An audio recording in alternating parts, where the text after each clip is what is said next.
Todo mundo tem um lugar de fala e não é uma coisa individual. Todo mundo pode falar sobre tudo, só que eles vão falar de lugares diferentes, porque estão posicionados socialmente em lugares diferentes. E ser feminista necessariamente precisa ser antirracista, porque a gente pensar como raça, classe e gênero se entrecruzam e se combinam, gerando diferentes formas de exclusão. Então não tem como discutir economia sem discutir racismo, não tem como discutir transporte, habitação sem discutir racismo, sem discutir sexismo. O racismo no Brasil é um crime perfeito mesmo, porque aí quando a gente reivindica a nossa humanidade, é a gente que passa por algoz por estar reivindicando isso. Eu gosto muito desse termo racismo recreativo porque é muito uma marca do racismo brasileiro.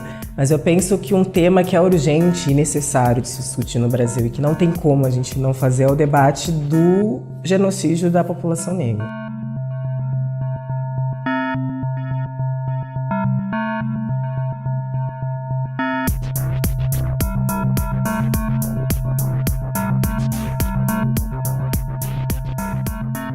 Esse negro que marca o feminismo, acho que é uma maneira de mostrar que são mulheres negras que estão pensando a sociedade, né? Não é necessariamente a gente pensando só nas mulheres negras, que eu acho que às vezes essa é a inversão que às vezes as pessoas fazem. Então a Nélia Gonzalez, por exemplo, ela dizia que a gente estava pensando modelos alternativos de sociedade.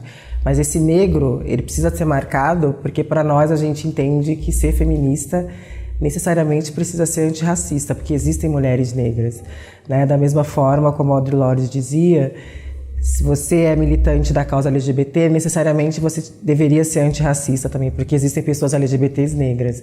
Então, acho que muito por conta de que os movimentos, eles acabam trabalhando muito separadamente, pensando só naqueles sujeitos que querem contemplar, e não pensam que esses sujeitos são marcados por outras identidades. Então, acho que o feminismo negro ele traz isso de importante ao pensar em interseccionalidade, ao pensar que a gente não é uma coisa só, que a gente está em encruzilhadas e que a gente, enfim, combina ou entrecruza opressões. Então, o feminismo negro ele vem para mostrar que a gente está pensando num projeto de sociedade onde não sejam a gente eleja qual a opressão que é mais importante. A gente entende que se elas são estruturantes, estruturam a sociedade, a gente precisa pensar formas de combate a todas elas. Ela é um conceito que vem sendo pensado já há muito tempo por mulheres negras, mesmo quando elas não estavam falando de interseccionalidade. É interessante porque ele surge em 89, ele é cunhado esse conceito pela Kimberlé Crenshaw, que é uma teórica do direito, professora da Universidade de Colômbia, em 89. Mas, por exemplo, em 81, mulheres, raça e classe. A Angela Davis já estava falando disso, mas não necessariamente falando disso. A Audre Lorde, quando ela disse, né, no texto, não existe hierarquia de opressão, ela diz, eu sou uma mulher negra lésbica. No movimento negro dizem que eu sou mulher, no movimento feminista dizem que eu sou negra, no movimento LGBT também. Então ela fala, não posso escolher contra qual opressão eu vou lutar. Então elas já estavam falando disso, e aí em 89 a Kimberlé Crenshaw com esse conceito, que a gente pensar como raça, classe e gênero se entrecruzam e se combinam, gerando diferentes formas de exclusão. Né? Então eu acho que é um debate fundamental, que acaba se esvaziando muitas vezes, porque elas estão dizendo que é preciso pensar, né, em todas essas pessoas, que, sobretudo essas que não são uma coisa só. Né, e a gente ainda tem essa tentação de universalidade, eu acho, o tempo inteiro, de não somos mulheres, não, nós somos LGBTs, mas essas pessoas são que mulheres são essas? Né? Então é perguntar que mulheres são essas, como a Sueli Carneiro fala, quando a gente fala de mulheres, de quais mulheres nós estamos falando, não dá pra gente pensar mulheres como um bloco único, ou negros como um bloco único, homens negros também são marcados por questões de orientação sexual, de identidade de gênero, enfim, tantas coisas, e a gente tende ainda a ficar nessas caixinhas. Eu acho que a interseccionalidade é um conceito que precisa ser mais aprofundado, porque hoje as pessoas falam muito, eu sou interseccional, como se fosse uma coisa, uma entidade, não entende que é uma ferramenta da gente pensar a sociedade. Eu acho que as pessoas entendem lugar de fala como algo que interdita o debate quando elas não entendem o que a gente está falando, né? Porque, assim, se convencionou, sobretudo no debate nas redes, falar, não, esse não é o seu lugar de fala, fique quieto. Quando, na verdade, todo mundo tem um lugar de fala e não é uma coisa individual, né? A gente está falando de lugar de fala como o lugar social, né? Qual é o lugar social que um grupo ocupa dentro dessa matriz de dominação. Então, se a gente pegar o grupo negro em geral, por mais que nós tenhamos, obviamente, nossas diferenças enquanto indivíduos, a gente compartilha experiências como grupo. Então, nós mulheres negras, qual experiência que a gente compartilha como grupo no Brasil? Alta taxa de feminicídio, grande número de mulheres ainda no trabalho doméstico, os homens negros, alta taxa de encarceramento em massa, assassinato sistêmico de jovens negros. Então, por mais que nós tenhamos experiências individuais diferentes, a gente acaba compartilhando como grupo. Isso que nos interessa. A gente fala a partir de um lugar social, aí o nosso lugar social é um lugar de vulnerabilidade, um lugar onde a gente não acessa determinados espaços, e pelo fato da gente não acessar esses espaços, as nossas vozes também acabam não sendo ouvidas porque elas não estão presentes naquele espaço. Então é mais uma análise de como, do lugar social que a gente ocupa, do que mais uma questão individual. E não é uma questão individual, porque as pessoas acham que senão a gente não daria conta de pensar, né? A gente tem milhões de pessoas no mundo. Então, lugares de fala é a gente pensar qual é esse lugar que esse grupo está posicionado dentro dessas relações de poder. Então, pessoas brancas, geralmente, estão posicionadas onde? Num lugar de privilégio, num lugar de poder. Então, elas vão falar a partir desse lugar que elas ocupam, né? Então, acho que às vezes são essas os equívocos que surgem. Então, isso quer dizer que todo mundo pode falar sobre tudo, só que eles vão falar de lugares diferentes, porque estão posicionados socialmente em lugares diferentes, né? Então, você falar de racismo a partir do lugar da branquitude é uma coisa, né? E é importante que você fale, na verdade. Na verdade, é essencial que as pessoas brancas falem sobre isso. Só que eu estou posicionada diferente socialmente do que uma pessoa branca, né? E aí eu falo de um lugar, ela fala de outro. E é necessário que essas pessoas entendam que o fato de eu estar posicionada socialmente num lugar de vulnerabilidade faz com que o meu discurso seja interditado por um regime de autorização discursiva que impede que a gente acesse esses lugares. É sobretudo disso que a gente está falando, de como que é importante discutir poder, de como que é importante a gente furar esse sistema que impede, né, que faz com que essas opressões que a gente carrega, faz com que a gente fique num lugar que impede a nossa existência digna em determinados espaços. Não é necessariamente o ato de falar e emitir palavras. Se a gente ainda olhar a questão educacional, a gente tem um abismo muito grande em relação a brancos e negros, a questão da desigualdade salarial também altíssima, né? Mulheres negras ganham até 70% menos do que homens brancos no Brasil. Mas eu penso que um tema que é urgente e necessário de se discutir no Brasil e que não tem como a gente não fazer é o debate do genocídio da população negra, né? E quando a gente fala de genocídio, são em várias esferas. Eu acho que a questão dos jovens negros, cada 23 minutos um jovem negro é assassinado nesse país. Existe um projeto em curso de extermínio de corpos negros. Eu acho que esse é o assunto mais urgente que a gente precisa falar. Mas também tem na questão, a mulher negra também passa por esse processo e muitas vezes isso é invisibilizado, né? Desde a questão da criminalização do aborto, por exemplo, né? O fato do aborto ser crime determina que mulheres que vão, enfim, fazer com segurança e quais mulheres não vão, e quais mulheres vão morrer por conta disso.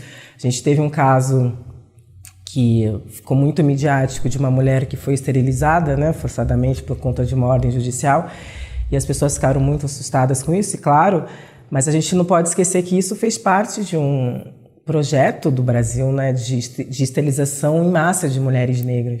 A Jurema Werneck tem um trabalho muito importante que ela fala disso, do quanto que esse mote essa questão da esterilização forçada foi um mote de luta das mulheres negras na década de 80, né, de se mobilizar contra isso, e que culminou na CPI, que foi conhecida como CPI da esterilização em 1991, né, que comprovou que o Estado brasileiro esterilizou em massa mulheres negras e pobres, sobretudo do norte e nordeste do Brasil. Então acho que é importante também falar dessas violências em relação às mulheres negras. Quando a gente fala de genocídio, acho que é importante dizer, óbvio, né, que os homens negros morrem na mão do Estado na questão da violência policial, mas as mulheres negras também estão morrendo, sobretudo na questão da saúde, né, um número altíssimo de mortalidade materna.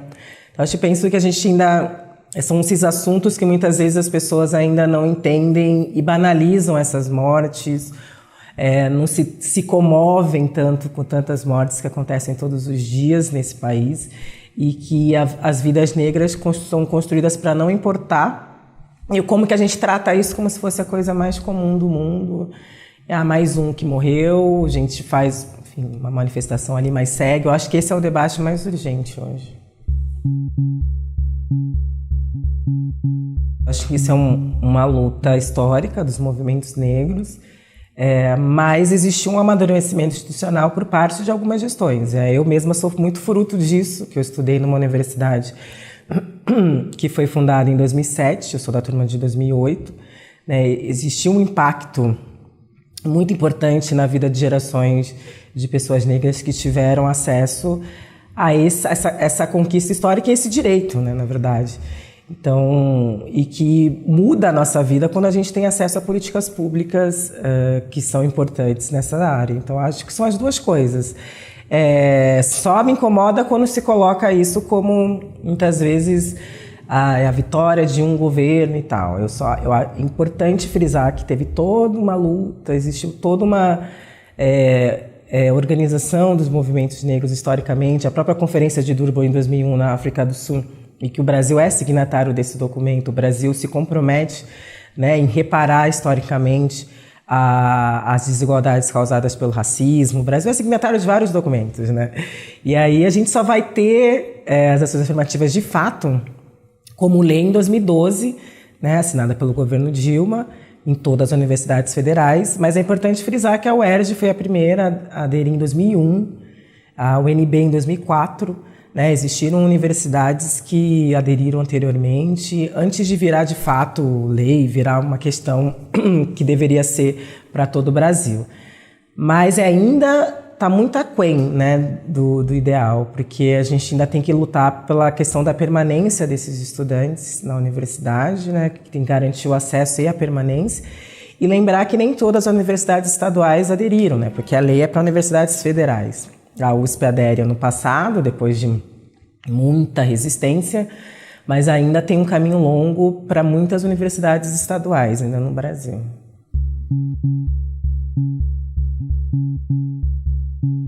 Eu penso que esse pessoal que diz que é mimimi, que defende a meritocracia, ele sempre esteve presente, Acho que esse é um discurso vigente no Brasil. Acho que a diferença agora é que a gente começa, pelo menos, a conseguir fazer uma disputa de narrativa no debate público. Eu acho que, como você disse bem, esse tema está no debate público, ponto. Eu acho que uma vitória mesmo a gente conseguir falar disso nesse país que, durante muito tempo, defendeu, enfim, a romantização da harmonia das raças. Mas tem um outro lado que eu acho que é positivo também. Esse outro lado que sempre esteve aí, contrário aos avanços, se incomoda também com o avanço que a gente teve, Então, acho que existiu o ódio maior, essa questão que às vezes parece que está maior, é muito por conta também do espaço que a gente conquistou. Por mais que ainda falte muita coisa, acho que é inegável, que a gente conseguiu avançar. Então, acho que proporcionalmente a esse avanço vem essa reação para fazer as coisas voltarem a ser como era. Eu costumo brincar que eu não acredito em onda conservadora. Eu acredito que o Brasil sempre foi conservador e nos últimos anos existiram algumas marolas progressistas, e aí vem esse tsunami conservador que sempre teve aí para acabar com essas marolas progressistas que a gente teve nos últimos anos e que são inegáveis e que incomodou certos setores na sociedade. E que bom, Porque isso mostra também que a gente resiste, porque tem toda uma narrativa no Brasil também de sempre querer colocar como se a gente não lutasse, como se a gente fosse passivo, como a gente não fizesse nada, nunca para mudar. Então, acho que é importante mostrar que a gente conseguiu resistir e avançar em alguns aspectos, e essa reação é proporcional a esses avanços que a gente teve.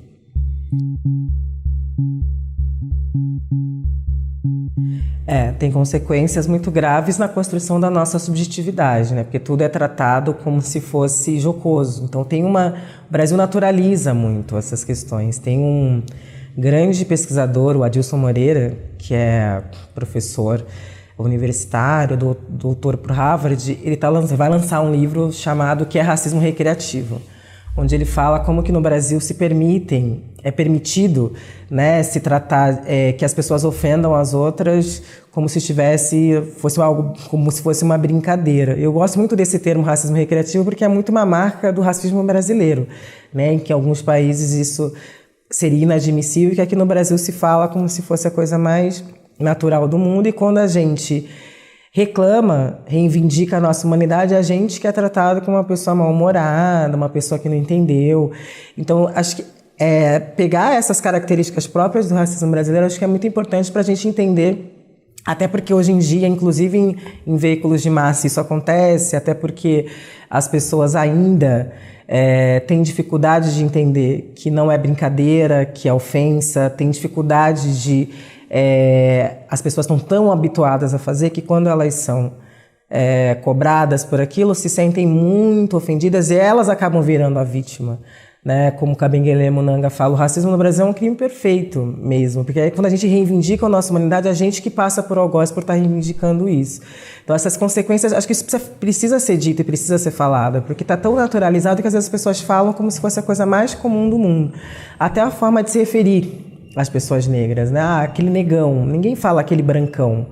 Pode parecer uma coisa pequena, mas por que você não fala brancão, mas você se sente autorizado a falar negão?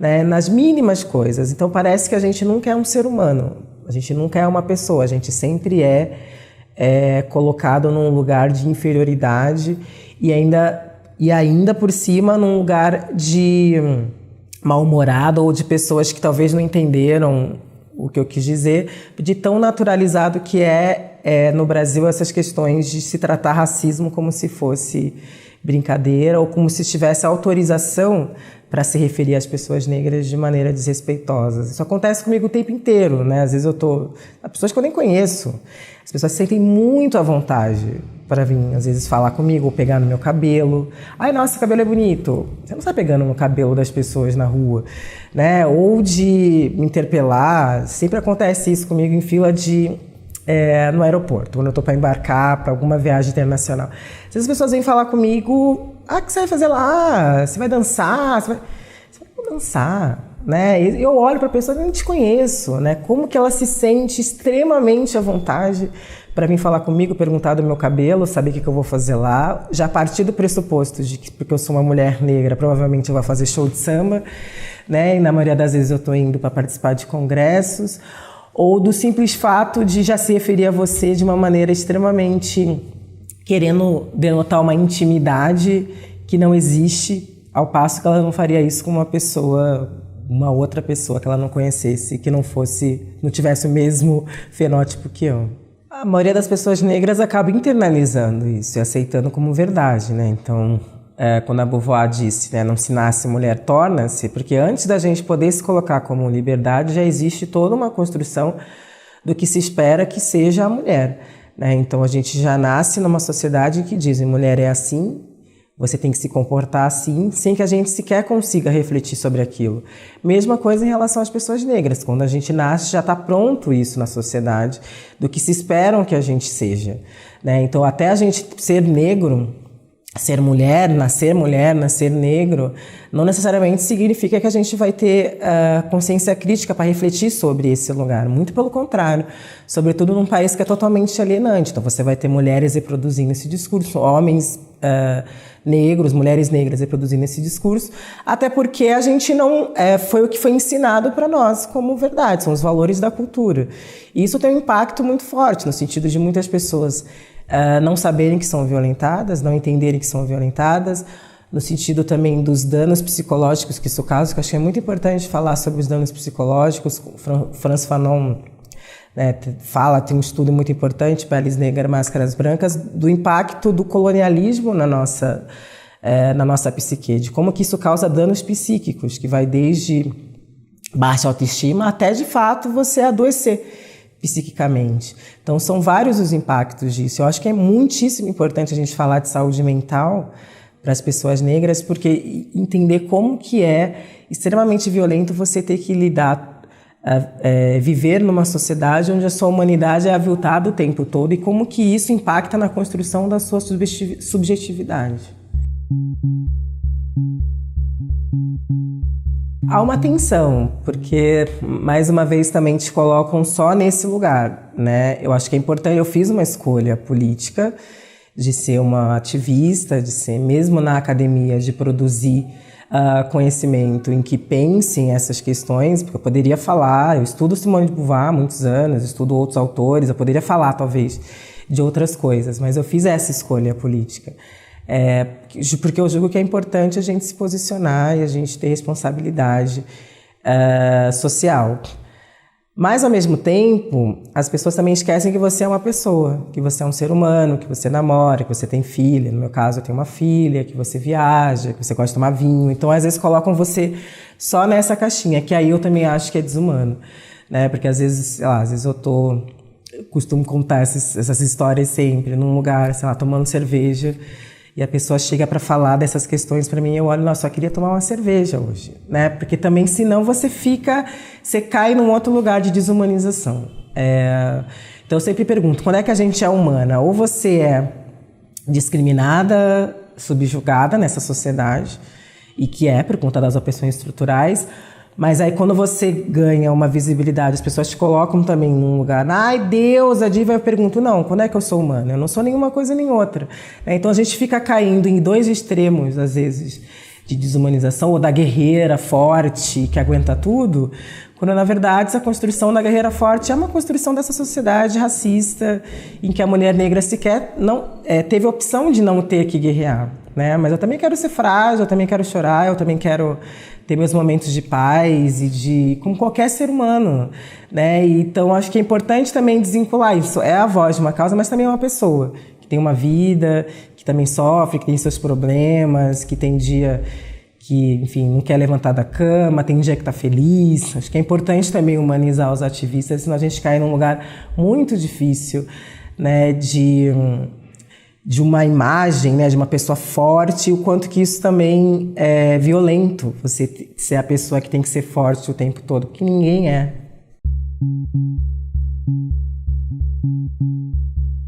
A questão racial no Brasil é uma questão para todos e todas na sociedade. A gente vive em relações raciais, né? Então é importante que as pessoas brancas entendam o que significa o racismo na sociedade, entendam como historicamente se beneficiam dessa estrutura, para a partir daí entender a importância de se responsabilizar, né, por essa mudança.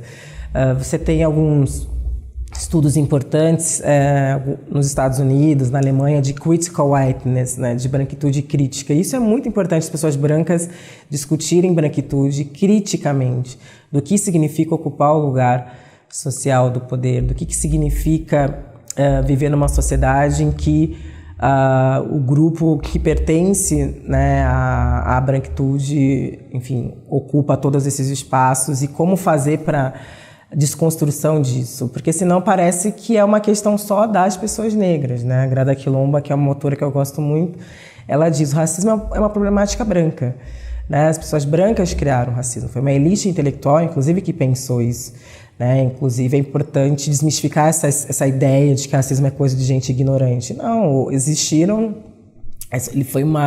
foram teorias biologizantes racistas pensadas por uma elite intelectual que queria provar cientificamente a inferioridade da população negra, enfim.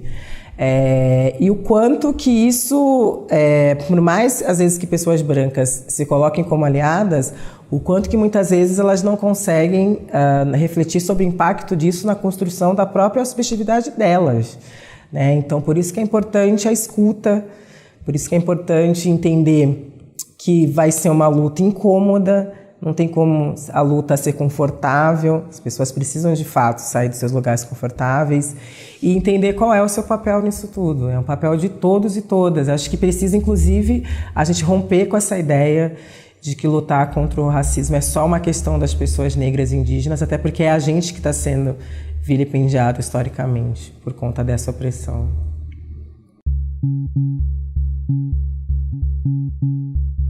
Eu acho que é importante a gente estar atenta, né? Porque como a gente conversou, né? Tá num debate público essas questões, obviamente que vão existir candidatos e candidatas que vão querer se aproveitar de algo que para nós é extremamente caro e importante, né? Acho que o que mostra para mim é a gente conhecer o programa de governo desses candidatos, sobretudo os presidenciáveis, né?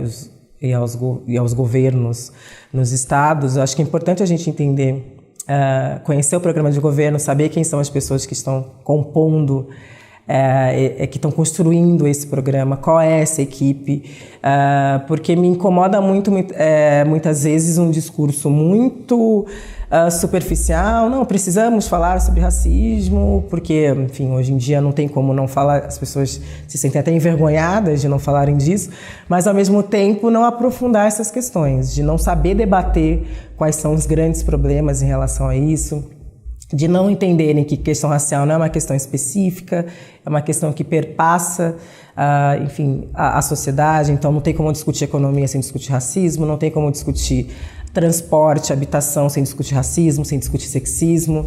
Então falta muito, às vezes, para gestores, né? Eu já tive a experiência de trabalhar um curto espaço de tempo na gestão do Fernando Haddad, e muitas vezes as pessoas acham que as coisas têm que ser muito encaixotadinhas. De novo, não tem um olhar interseccional também na hora de pensar políticas públicas. Porque se a gente for pensar a questão da habitação, qual é o grupo que mais sofre por falta de habitação?